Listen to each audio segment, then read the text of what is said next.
Nintendo is doing just fine. One of the reasons why. It's because they know what they're doing. Well, no, that was a segue, Ian. Oh.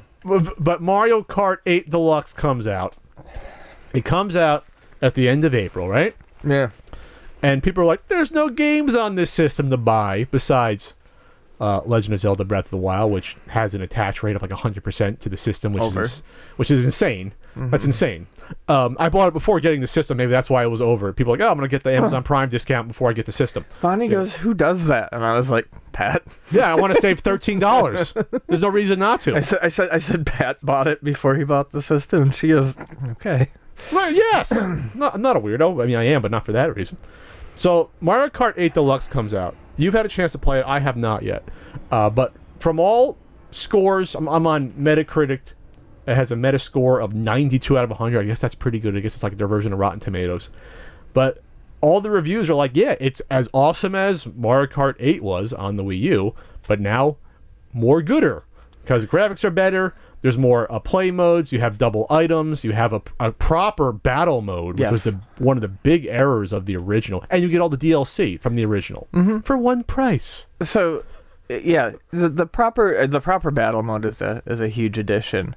It is a lot of fun. It's got the Shine Thief mode. It's got your traditional balloon mode, although they handle it a little bit differently.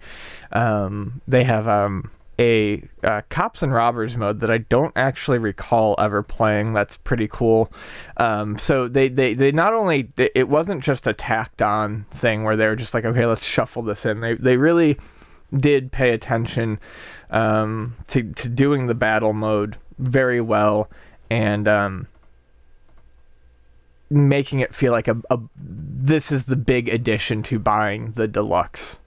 Sure, the deluxe edition. This is the meat for the people who have already purchased this game before. I think this is the big additional chunk, and they did a great job of doing that, and making it feel like a very significant extra portion.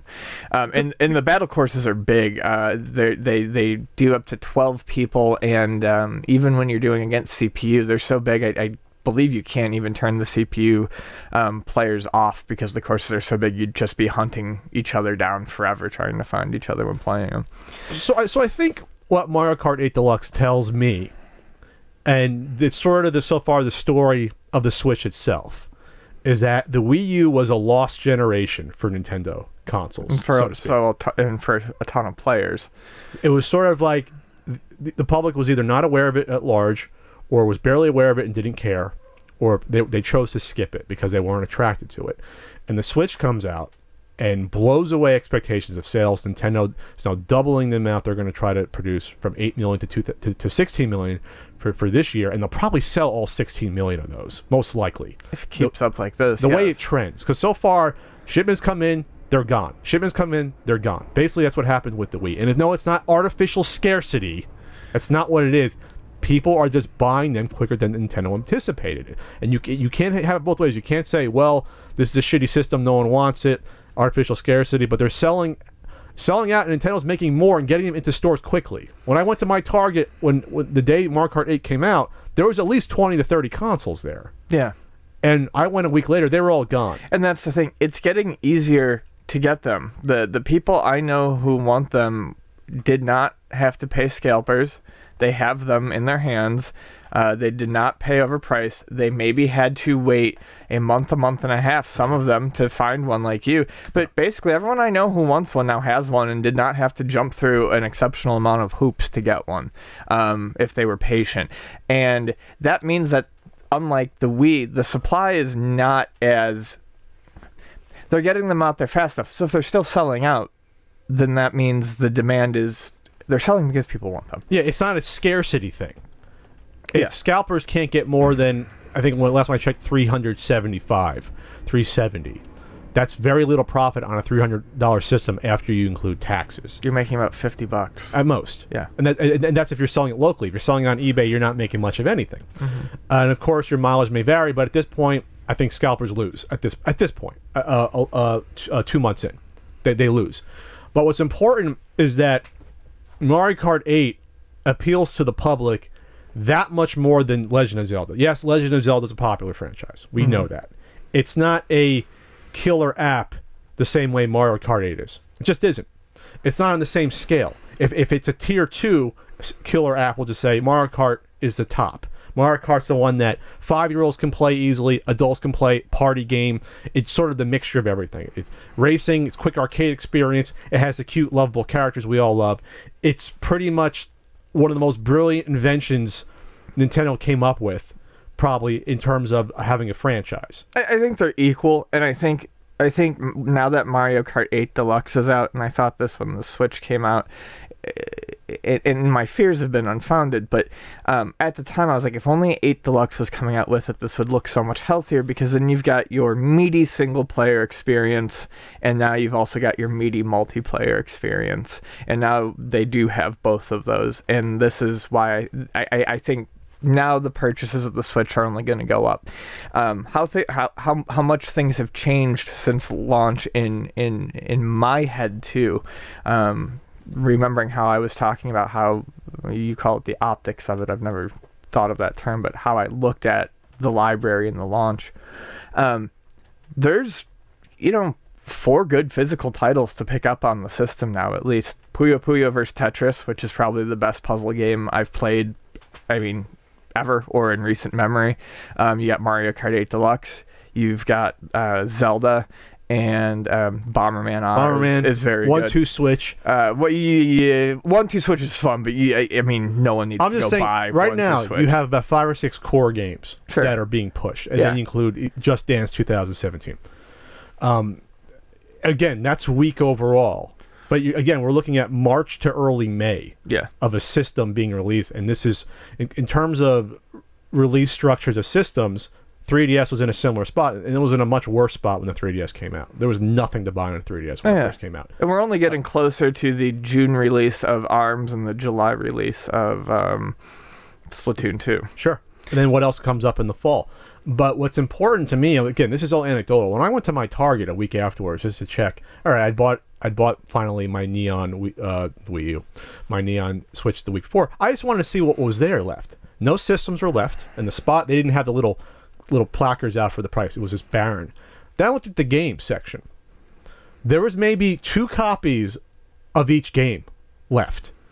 So Mario Kart was almost sold out. Probably 2 or 3 left. There was more than the other games.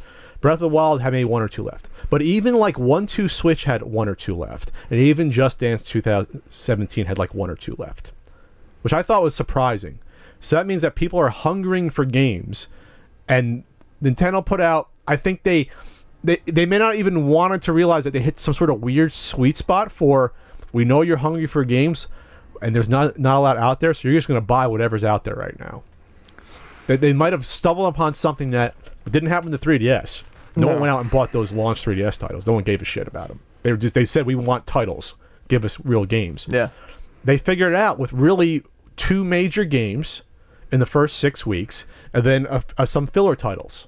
And if you want to say, Bomberman's a great title, how many people really like Bomberman in the grand scheme of things? I mean, that's not going to move a system by itself. That's like a second or third title you get as an extra. That's the Ikari Warriors I got for Christmas with all my NES. It's like, I'll play that game, but I really want to play, a Super Mario Brothers. I'm just excited for when we get to the summer and we start seeing things that haven't already been released. Is basically what I'm looking forward to. Because back to, the topic here, Mario Kart 8 Deluxe thoughts. High selling rate, 45% of Switch owners picked up the game. That's according to this article. That's a big attach rate. It is Mario Kart 8, and it's hard for me to think on it. You gotta look at it from 2 ways. I am just playing Mario Kart 8. And I'm falling in love with it all over again. But at the end of the day, and it's nice to have everything unlocked, but it's definitely a double dip. It's great that I can lay in bed and play it. I mean, the portability aspect of it is fantastic. Looks great, it runs great, it's still a fantastic game. Obviously, the people who are going to be most impressed by this, I think, are the people who never really got a chance to play this before, because it's like diving into Scrooge McDuck's money bin. I mean, that's what's important. So much there. If we follow the trail from the Wii, and What? All right, I'm gonna get my Sherlock Holmes cap. No. I'm just following the through line Yeah. of Mario Kart in and of itself. So on the Wii, Mario Kart Wii was the highest selling title at almost 40 million. I think it was like 38. Okay. All right, and that's at about 100 million consoles sold. That's like 40% attach rate, which is gigantic. Yeah. When you go up to 100 down to 40. Then you go to the woeful Wii U, which had what, 10 or 11 million consoles, but out of that, people were dying for a game to play, and so the Mario Kart 8 Wii U sales were 7.37 million. They were dying for something to play, but that showed you that 40 million down to 7.3. Okay? Yeah. Now you come out with the console that people might actually want to buy who didn't want a Wii U, the Switch, and they see this game, Mario Kart 8 Deluxe, out, or they're like, holy shit, I haven't played a Mario Kart game in 10 years since I played it on my, on the Wii. I'm just saying that's potential that could happen. Now they're back in the game again, and that itself could help float the Switch for until the end of the year when Super Mario Odyssey comes out, and that'll just blow it out the door for like probably until the first few months of 2018. Right. So Nintendo's in a good spot. I mean, they are. There are some annoying things about Mario Kart 8 Deluxe, such as you haven't played it. So there's auto driving assist, which is turned on automatically at the beginning, and you have to turn it off. What does that do? Make sure you stay on the road? Yeah, but it's really just like bumpers in bowling? Yeah, and I believe that tilt controls are automatically on for additional players. Either that or it's very easy to turn on like this driving assist, auto acceleration, tilt controls. Yeah, there's some weird stuff with that. Right now, you can't queue up like you used to be able to get into a room. It just boots you out with an error and says you can't. All right, smooth out those bugs. So I guess. there's some little problems. Do you like having 2 items back again? Yes, it's not like Double Dash though, but yes, I do like having 2 items. Well, 2 drivers was stupid. No, yeah, right, I didn't like the 2 drivers. But yeah, you can't switch back and forth, but I very much do like having 2 items. You have a backup. Yes. Backup item. So you get the second item. Do you use the second item first? The one you just got first you have to use, or is it still the first one you got? It's the one that you had it's the one that you've had the longest. You use that one first. Yeah. Okay. So and that's not as bad. It's really nice having 2 items back again. That's one of the minor additions that I like a ton. And you can use some strategery when you do that. You can say, okay, yes. I got a banana, let's get a red shell too to sort of have some defense or something. And then, of course, do you like them taking out the fire hopping? I never got good enough to really know how to do that. I could do it a little bit, but to me, it breaks the game when you only have a very small amount of people that can do an advanced trick like that. That's really a bug that they're exploiting. Yeah. So I have no problem taking it out. No, I don't. I have absolutely no problem. I don't have issues with that either. Sure.